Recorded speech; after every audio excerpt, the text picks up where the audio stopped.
Badan Meteorologi, Klimatologi, dan Geofisika, BMKG melaporkan 4 bibit siklon tropis yang sempat terpantau di sekitar wilayah Indonesia dalam beberapa hari terakhir. Keempatnya ialah bibit siklon tropis 90S, 93S, 92P, dan 95W.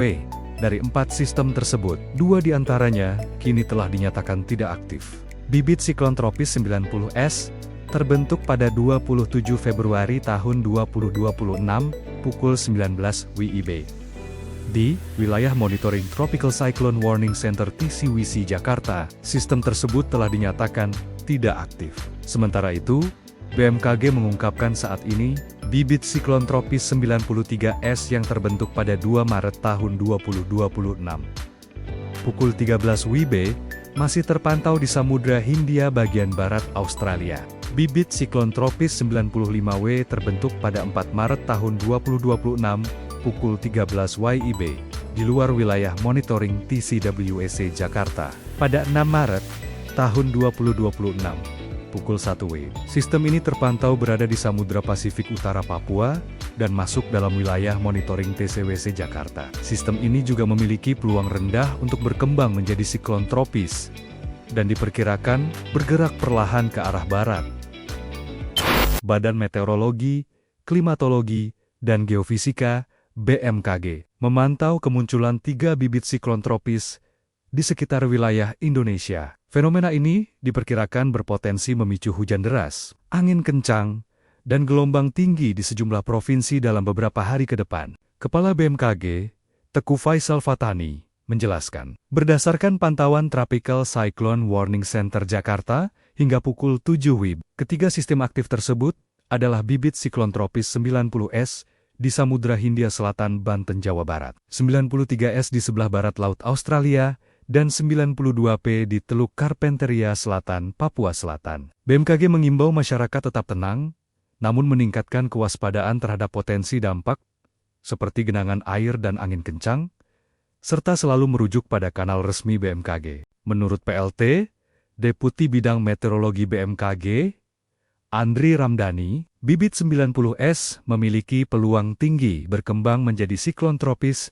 dalam 24-48 jam ke depan. Sementara 93S dan 92P berpeluang lebih rendah, namun tetap berdampak terhadap cuaca dan perairan Indonesia. Aktivitas ketiga sistem ini meningkatkan gradien tekanan udara, memperkuat kecepatan angin permukaan, serta memicu pemusatan massa udara. BMKG memperingatkan potensi hujan sedang hingga lebat di wilayah Banten, Jakarta, Jawa Barat, Jawa Tengah, di Yogyakarta, Jawa Timur, Bali, NTB, dan NTT, serta angin kencang di sejumlah wilayah, termasuk Lampung, Maluku, Sulawesi Selatan, dan pesisir selatan, Papua Selatan. Tinggi gelombang juga berpotensi mencapai 2,5 hingga 4 meter di beberapa perairan seperti Samudra Hindia Barat Bengkulu Lampung, Selatan Banten Bali, Laut Sawu, Selatan NTB, NTT, serta Laut Arafura. BMKG menegaskan akan terus memantau ketiga bibit siklon ini secara intensif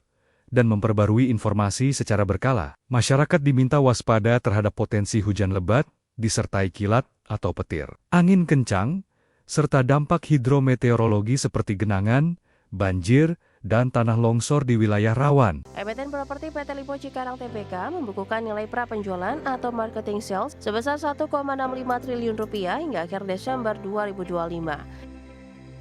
Realisasi tersebut setara dengan 100% dari target yang ditetapkan perseroan untuk tahun buku 2025.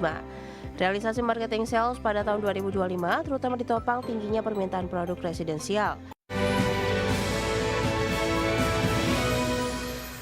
Kembali bersama kami di Market Buzz pemirsa, PT Lipo Cikarang Tbk membukukan marketing sales sebesar 1,65 triliun rupiah hingga akhir Desember 2025. Ya, realisasi tersebut setara dengan 100% dari target yang ditetapkan di sepanjang tahun 2025.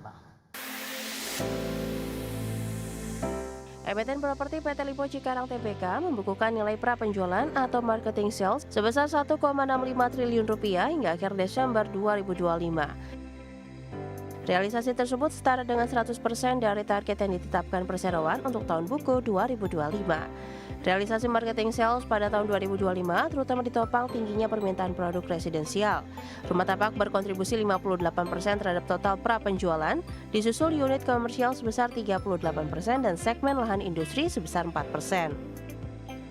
Sepanjang periode yang sama, perseroan mencatatkan pendapatan sebesar 4,52 triliun rupiah atau melonjak 133% dibandingkan periode sebelumnya. Kenaikan pendapatan terutama ditopang oleh serah terima, rumah tapak, apartemen, unit komersial, serta penjualan lahan industri. Segmen non-properti melalui pengelolaan kawasan juga turut memberikan kontribusi terhadap kinerja perseroan. Segmen rumah tapak dan apartemen mencatat pertumbuhan pendapatan signifikan sebesar 369% secara tahunan seiring percepatan proses serah terima unit. Sementara itu segmen pengelolaan kota membukukan pendapatan 474,5 miliar rupiah. Berbagai sumber, IDEX Channel. Ke informasi emiten selanjutnya pemirsa, di mana emiten produsen keramik PT Arwana Citra Mulia Tbk bersiap melaksanakan pembelian kembali saham atau buyback dengan menyiapkan dana maksimal 100 miliar rupiah.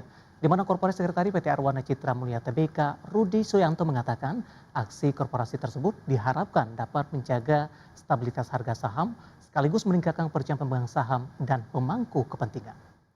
Ya, pelaksanaan buyback direncanakan berlangsung selama 12 bulan, yakni mulai 9 April 2026 hingga 9 April 2027.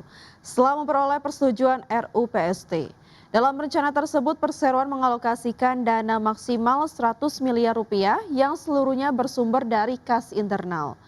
Jumlah saham yang akan dibeli kembali akan bergantung pada harga saham pasar dengan ketentuan harga pembelian tidak melebihi harga transaksi sebelumnya sesuai peraturan yang berlaku. Manajemen menegaskan pelaksanaan buyback diperkirakan tidak akan berdampak pada penurunan pendapatan maupun kegiatan operasional perseroan.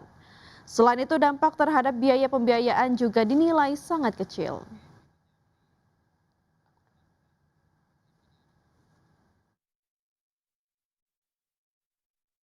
Selanjutnya, emiten e-commerce PT Global Digital Niaga Tbk atau BELI menyiapkan penambahan modal melalui program Management and Employee Stock Option Plan atau MISO.